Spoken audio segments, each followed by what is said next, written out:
O aparecimento da lógica. O que é? Surgimento, tipos de lógica, do professor Gildo Monteiro, de Filosofia, do segundo ano A, B, C, D e E. A palavra lógica pode detonar tanto um conjunto de regras racionais para obtenção de um conhecimento, quanto a área da filosofia que estuda a validade formal das proporções linguísticas e matemáticas. A lógica, enquanto propriedade linguística, não se preocupa com a veracidade dos enunciados, mas com a validade formal lógica, ou seja, com a responsabilidade de sentido da frase dada por sua estrutura. Se a estrutura de uma frase é correta, isto é, se ela segue um padrão formal correto, podemos dizer que a frase é logicamente válida.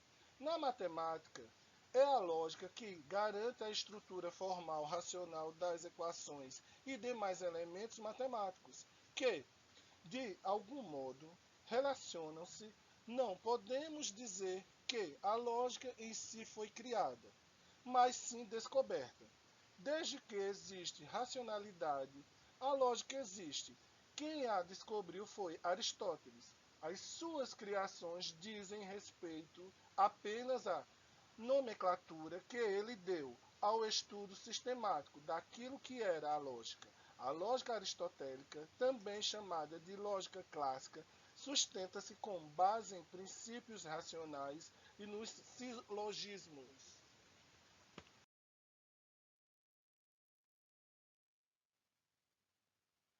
A lógica determina a organização e a validade do pensamento e dos enunciados linguísticos. É como se na nossa cabeça estivesse um embaralhado de formas e, logicamente, ela vai se organizando até criar um sentido e uma ideia única.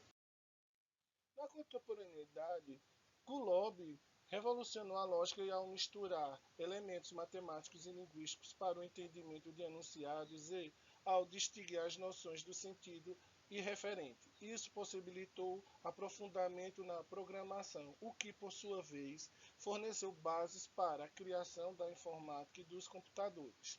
Outros filósofos, como os alemães Luigi e Rodolfo e o britânico Rousseau, dedicaram-se a estudar as relações entre a lógica e a linguagem, aprofundando os estudos chamados de filosofia analítica da linguagem. Onde surgiu e quem é o criador da lógica? Os estudos da lógica foram iniciados por Aristóteles entre 384 a.C. e 322 a.C., na Grécia Antiga.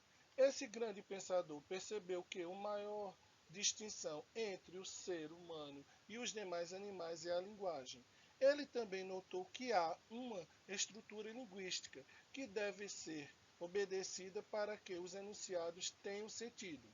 Essas percepções fizeram com que o filósofo formalizasse uma ciência capaz de entender e classificar os elementos que permitem os enunciados linguísticos com sentido e validade, fundando a lógica. Onde surgiu e quem é o criador da lógica? Lógica aristotélica. As investigações de Aristóteles cerca da lógica fizeram-no descobrir que todo o conhecimento válido emitido por enunciados deve respeitar três princípios básicos. São eles: o princípio da identidade é o que enuncia as identidades dos seres e das coisas, por meio do verbo ser. O princípio diz o que é certa coisa é. Como exemplo, podemos dizer A é A. O verbo ser, conjugado na primeira pessoa do singular, destacado em vermelho, é o elemento que detona a identidade do objeto. Para pegar um exemplo mais palpável, podemos dizer: isto é um texto, indicando que a identidade desse objeto a que nos referimos é a categoria texto. Princípio do não contradição.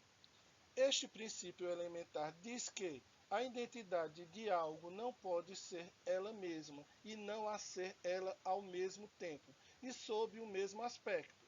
A sua formulação pode ser pensada da seguinte maneira: não é possível que algo seja e não seja aquilo que é, ao mesmo tempo e sob o mesmo aspecto. É impossível que isso seja um texto e não seja um texto, ao mesmo tempo e sob o mesmo aspecto. Princípio do terceiro excluído. Algo é ou não é, e é não a terceira possibilidade. Pensando com base na identidade e não na contradição, podemos afirmar que isto é um texto ou não é um texto, não havendo outra possibilidade. Se isto for um automóvel, por exemplo, deixa de ser um texto, encaixando-se na segunda possibilidade. Os silogismos são expressão mais máxima da lógica aristotélica. Silogismo é uma estrutura linguística dedutiva baseada em premissas e uma conclusão. Como estrutura dedutiva, o silogismo deve ter uma premissa maior, uma premissa menor e, a partir delas, a conclusão pode acontecer de uma estrutura dedutiva não ordena as premissas entre maiores ou menores, como nos exemplos seguintes. Premissa maior: todo homem é mortal. Premissa menor: Sócrates é homem. Conclusão: Sócrates é mortal. Premissa 1: A e B. Premissa 2: B e C. Conclusão: C e A.